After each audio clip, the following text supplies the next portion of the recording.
Yeah, listener, you got it. And I've tried to make people understand this before to no avail, but people are difficult to convince of things.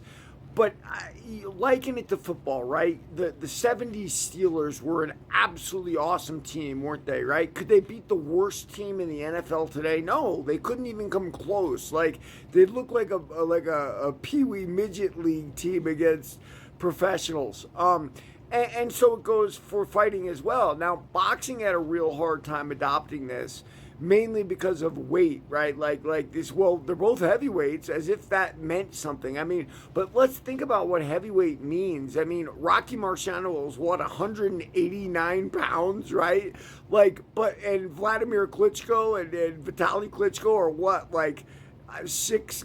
God knows what, and 280 pounds or whatever they are. They're not that much, but the whole point is like the eras change. They change physically with size, like we just talked about, and they change with skill as well.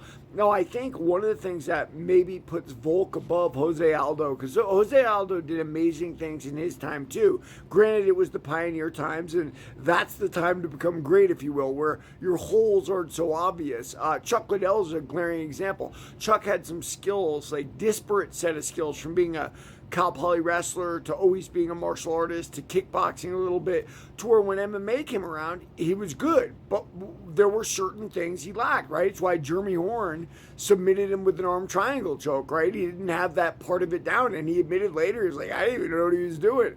And so Chuck learned how to stay off his back, to get up from jiu-jitsu and keep it on his feet.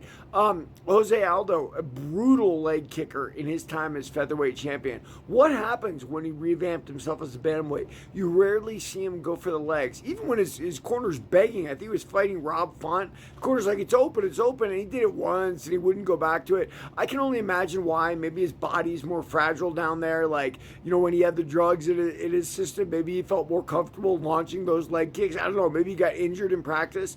But the point is, what Volk did, what Aldo almost did, and Volk did, is Volk did his era, and then he came back and he effectively won the title again in another era. And that is very hard to do. And Aldo almost did it by coming back as bantamweight and becoming bantamweight champion.